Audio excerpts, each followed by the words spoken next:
Oh my god, who is she? Mam ochotę śpiewać. Guess who's back? Back again. Witajcie w kolejnym wideo na moim kanale. Minęła chwilka, ale jak widzicie, przychodzę do was z zupełnie innego pomieszczenia, z zupełnie innego anturażu, bo w końcu się przeprowadziliśmy.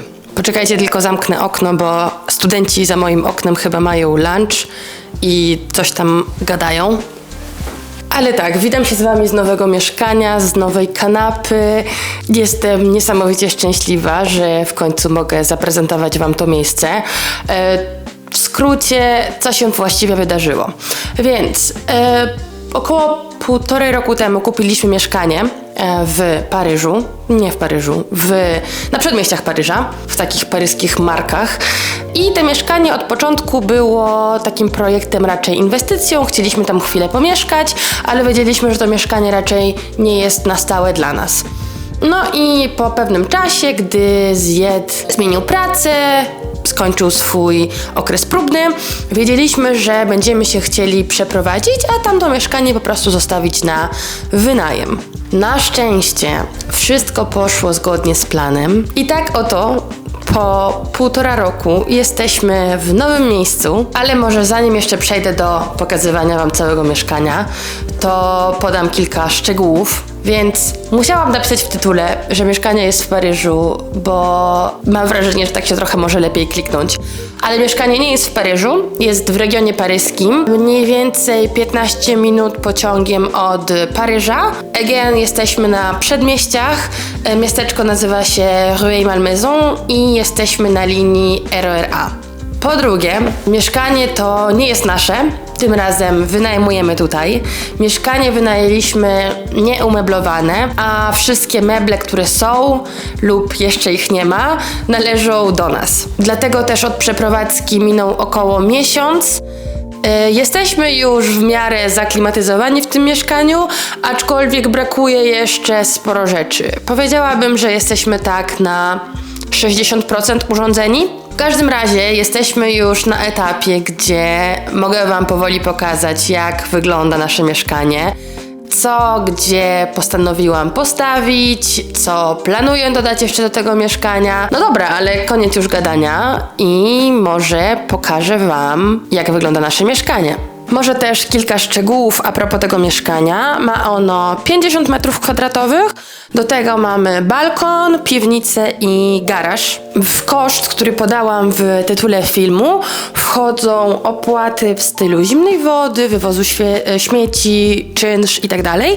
Dodatkowo poza tym mamy jeszcze do opłacenia oczywiście prąd oraz wodę ciepłą, chociaż nie do końca, bo w naszym mieszkaniu jest boiler, który jest elektryczny, więc po prostu musimy płacić za prąd. Jesteśmy w przedpokoju, w którym jest troszeczkę ciemno, ale wolę ciemno niż zapalać światło, dlatego że nie zdążyłam jeszcze wymienić żarówek w przedpokoju i mamy takie obrzydliwe żółte światło. Przedpokój nie jest urządzony praktycznie zupełnie. Jedyne co, na chwilę obecną zaopatrzyliśmy się w taki wieszak z Ikei, żeby gdzieś wieszać płaszcze, który ma też... Poczekajcie, pokażę wam. Który ma też taką bardzo fajną opcję, żeby ustawić obok buty. Ja mam dość sporo butów, więc to jest dla mnie bardzo ważne. Na wprost drzwi znajduje się też domofon, korki i kolejna półka z butami. Z przedpokoju można wejść do 2 pomieszczeń. Tu jest toaleta, oddzielna od łazienki i kuchnia. Muszę powiedzieć, że jestem tak bardzo zadowolona, że udało nam się znaleźć mieszkanie z oddzielną toaletą, bo jest to niesamowite ułatwienie. Ja nigdy nie myślałam, że będzie mi zależało na czymś takim prozaicznym aż tak bardzo, ale jednak gdy twój facet lubi spędzać w toalecie więcej niż 5 minut na załatwieniu swoich potrzeb, to jest to bardzo przydatne. Przechodzimy dalej do kuchni. Kuchnia jest duża i bardzo, bardzo długa. Ja wam pokażę, aż pójdę sobie do samego okna. Jest tutaj naprawdę bardzo dużo przestrzeni. Jest też kuchnią zamkniętą. Ja, jeżeli chodzi o preferencje a propos takiej kuchni amerykańskiej i kuchni zamkniętej, to Myślałam do tej pory, że wolę kuchnię amerykańską, ale chyba jednak lepiej jest, gdy to pomieszczenie jest oddzielne, można tu zamknąć drzwi, zapomnieć, że nie zmyło się naczyń i tak dalej. No i też na pewno w tej kuchni można zmieścić więcej rzeczy, gdy jest ona oddzielna. Na jednej ze ścian kuchni mamy tutaj taką sporą szafę, której nie widać, ale w której mamy bardzo dużo naczyń. Jest nasza lodówka ze starego mieszkania, którą ze sobą przywieźliśmy. Game changer i po prostu czuję, że wskoczyliśmy do wyższej klasy społecznej dzięki temu, mieszkając w Paryżu. To zmywarka. Zmywanie naczyń to chyba najgorsza część sprzątania domu. Zawsze odpowiedzialny był za to zjeb. Mieliśmy taką umowę, że ja gotuję, a on zmywa, aczkolwiek no wiadomo, że te naczynia zawsze nie były zmywane po obiedzie, zawsze był pełen zlew, te naczynia nie są też tak dokładnie zmyte, jak są zmywane ręcznie. Zmywarka niby mała rzecz, a bardzo, bardzo, bardzo cieszy. Tutaj też jest więcej szafek, naprawdę tym razem mogłam pomieścić wszystkie swoje garnki, wszystkie swoje miski, całe jedzenie, które zgromadziłam z różnych podróży. Do tej pory chyba nigdy mi się to jeszcze w żadnej kuchni nie udało. Przechodząc obok, klasyczna kuchenka z 4 palnikami. W poprzednim mieszkaniu miałam 3, a jednak 4 są dużo bardziej przydatne. Tu są też blaty, mam trochę więcej przestrzeni na gotowanie. Ten blat będziemy też wymieniać, bo jest ciut przykrótki i nie zakrywa całej zmywarki. W końcu też mam tuż obok kuchenki Thermomixa, więc mogę sobie bardzo wygodnie gotować. Jest to układ, uważam, już dopracowany. Miałam tutaj chwilę, żeby pomieszkać przez miesiąc i zobaczyć, co ma sens, a co nie ma, pozmieniać trochę układ rzeczy i teraz uważam, że jest już bardzo, bardzo dobrze. Kolejną błahą, ale bardzo, bardzo, jak się okazuje, ważną sprawą jest podwójny zlew. Do tej pory nie wiedziałam, że jest to aż tak bardzo przydatne, ale jednak przy ludziach takich jak my, którzy bardzo dużo gotują i próbują różnych kuchni i tych naczyń się robi coraz więcej, więcej i więcej w trakcie gotowania, to jednak taki podwójny zlew jest bardzo istotny. Tutaj też jest więcej szafek i przechodząc jeszcze tutaj, tu jest taki kącik trochę do robienia kawy i herbaty, bo mam tu swoją spinaczkę do mleka, ekspres i też czajnik. Niestety nie udało nam się znaleźć mieszkania, w którym, poczekajcie, pokażę wam. Pralka nie byłaby w kuchni. Marzy mi się kiedyś w mieszkaniu mieć taki segment, gdzie mam pralkę i suszarkę, które są oddzielnie schowane w jakiejś szafie, w jakimś kącie. No ale nie można mieć wszystkiego, to jest mieszkanie, które wynajmujemy. W zasadzie w tym miejscu na pewno dałoby radę wstawić też tutaj suszarkę, gdzieś tutaj odłożyć na drugi blat ten ekspres i rzeczy z tej szafki przenieść gdzieś indziej, ale na razie nie mam tego w planach. Trochę za dużo z tym by było ambarasu. Dobra, to co? Idziemy dalej. I prosto z przedpokoju przechodzimy też do salonu. Salonu, w którym w końcu mogłam zaplanować taką oddzielną część jadalną, postawić nasz stół tak, żeby on był w pełni funkcjonalny. Nie wiem, czy pamiętacie, ale w starym mieszkaniu ten stół był ustawiony pod ścianą i nad nim jeszcze wisiał dodatkowo telewizor. To był w ogóle fatalny układ, ale nie mieliśmy tego inaczej jak zorganizować. Tutaj jest oddzielna przestrzeń jadalna. Ostatni dodatek do mieszkania to krzesła. Bardzo długo szukałam krzeseł, które mi się podobają. Nie wiedziałam, że krzesła to jest aż tak ogromny wydatek. Dlaczego krzesła są takie drogie? W każdym razie długo myślałam. Jest teraz mnóstwo modnych krzeseł z tymi takimi plecionkami. Bardzo zastanawiałam się, co nam się podoba i co też na dłuższą metę może tutaj być. I w końcu postawiłam na krzesła, które dodały nam troszkę koloru. Krzesła są z Ikei, ale są naprawdę bardzo, bardzo dobrej jakości. Są w ogóle super ciężkie. Muszę kupić do nich te takie filcowe nakładki, bo boję się trochę, że porysują nam parkiet, ale wyglądają przepięknie, bardzo ładnie komponują się z tym jasnym drewnem. Warto też wspomnieć, że chciałam tutaj dodać trochę koloru, dlatego że ta lampa na pewno idzie do wymiany, bo jest krzywa. Niestety nie mam pojęcia, jak to naprawić. Może spróbujemy to naprawić, bo bardzo ją lubię, tylko niestety jest przechylona. W każdym razie na tych dwóch ścianach wokół stołu jadalnianego planuję zrobić gallery wall z różnymi printami, z naszymi zdjęciami oprawionymi w ramki i całe te dwie ściany będą w różnych fajnych printach. Myślę, że to będzie super wyglądało. Uważam, że to bardzo też oddaje nasz charakter. My jesteśmy raczej takimi osobami bardzo energetycznymi, kolorowymi i myślę, że nasze mieszkanie doskonale to oddaje. Przechodząc dalej, pod przeciwległą ścianą do stołu pomyślałam, że jest to idealne miejsce na taką szafkę.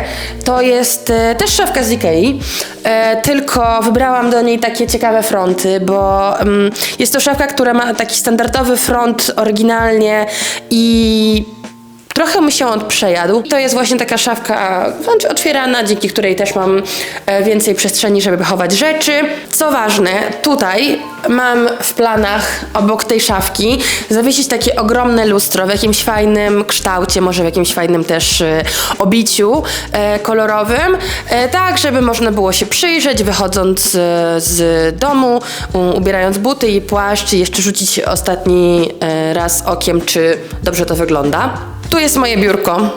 Jestem bardzo zadowolona, że w końcu mam przestrzeń, żeby mieć biurko nie w sypialni. A tu jest ta szafka i tutaj docelowo będzie regał, na którym będziemy mogli postawić trochę więcej pierdół, książek i tak dalej, ale jeszcze się go nie dorobiliśmy.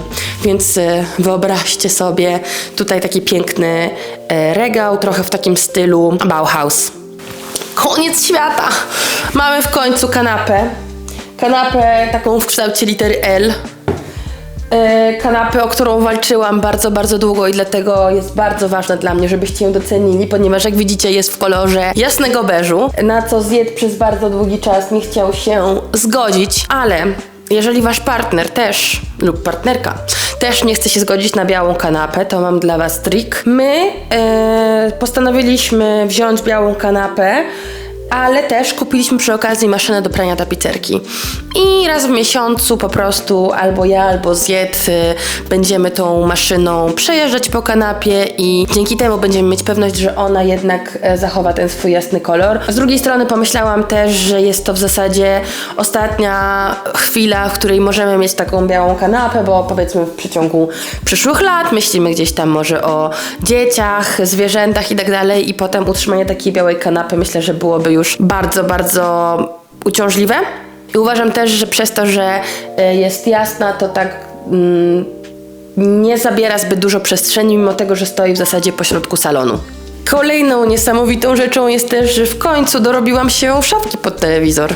Szafka też jest z Ikei. Szukałam przez dłuższy czas szafki pod telewizor. Bardzo podobała mi się szafka też z Ikei, z tej kolekcji Stockholm, która jest teraz dostępna, ale ona była z ciemniejszego drewna, a uważam, że jednak w tej konfiguracji i w tej kolorystyce tego pokoju jaśniejsze drewno prezentuje się dużo lepiej i tu już zdecydowałam się na plecionkę w drzwiczkach tego mebla.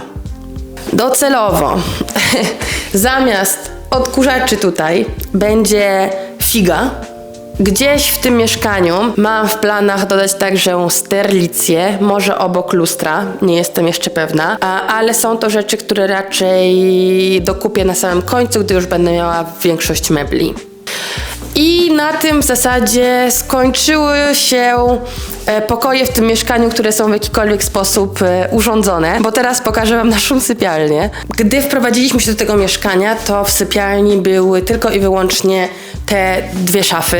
Poza tym do tej pory nie zmieniło się zbyt dużo. Tak właśnie prezentuje się nasza część sypialniana. Pozwólcie, że zaprezentuję. Są to nasze 2 stoliki nocne, które przywieźliśmy z poprzedniego mieszkania i materac, który leży na podłodze. Nie będę się nad tym zbytnio rozwijała.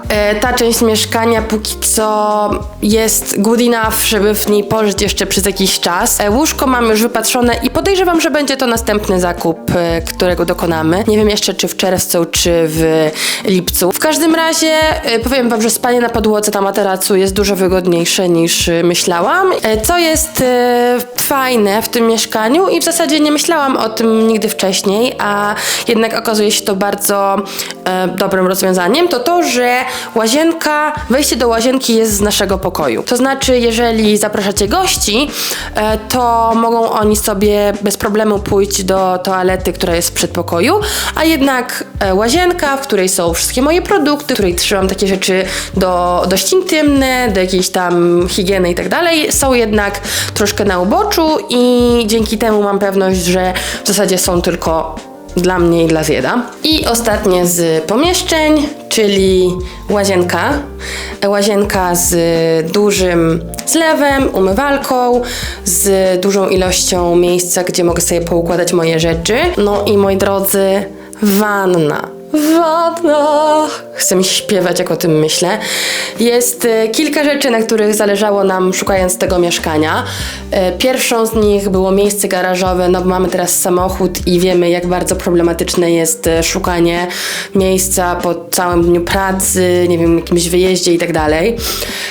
Balkon, no bo fajnie jednak móc sobie w trakcie pracy gdzieś tam w ciągu dnia wyjść, czy wywiesić pranie, czy mieć swoje kwiatuszki. No i ostatnią rzeczą, która w zasadzie dla mnie była bardzo, bardzo ważna, a dla Zjeda prawie wcale, to wanna.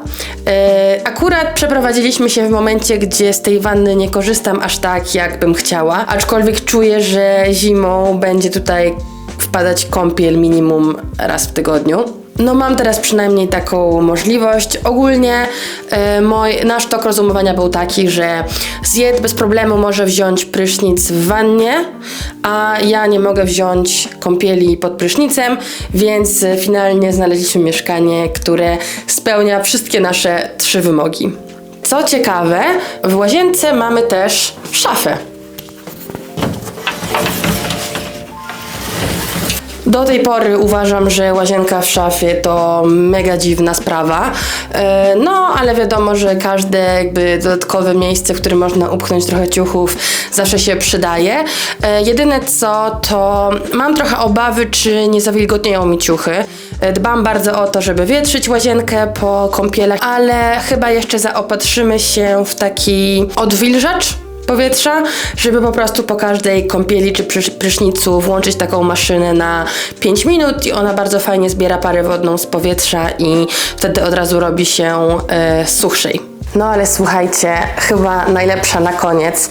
Jak widzieliście, w naszym salonie mamy takie wielkie okna, dzięki którym jest tutaj cały dzień jasno. Dodatkowo nawet gdy dni są ponure, szarobure, to wpada nam tu bardzo, bardzo dużo światła, ale te drzwi wychodzą na balkon. I teraz tam właśnie zmierzamy. Uwaga na światło. Mamy ogromny balkon. Tutaj jest taka część, w której postawiliśmy sobie stoły. Tutaj są moje zioła, które jeszcze nie wykiełkowały. Tu są, słuchajcie, moje pomidory. Tu są 4 pomidory. I tu są 4 pomidory. Nie wiem, czy widzicie, bo ja nic nie widzę w tym ekraniku. W każdym razie jestem tak strasznie zadowolona, że w ciągu dnia mogę sobie po prostu wyjść, pokorzystać ze słońca. Mamy bardzo spoko sąsiadów. Nie mamy tutaj żadnego innego budynku naprzeciw. Jest taki park, który należy do uniwersytetu, więc też nie mamy vis-a-vis. No ale wyjdziemy do środka, bo akurat najprzyjemniej na balkonie jest około godziny 14-15. Teraz jest godzina 13 i jest tam jeszcze lampa, pełne słońce. W każdym razie to tyle z mojego apartment tour. Na pewno zrobię jeszcze jedno takie wideo, gdy już będę miała wszystko wszystkie meble. Mam nadzieję, że podoba Wam się nasze nowe miejsce. Jeżeli macie jakieś pomysły na to, co, gdzie byście ustawili, co byście może zmienili, co byście dodali, to koniecznie dawajcie mi znać. A ja żegnam się z Wami i widzimy się w kolejnym wideo. Pisu!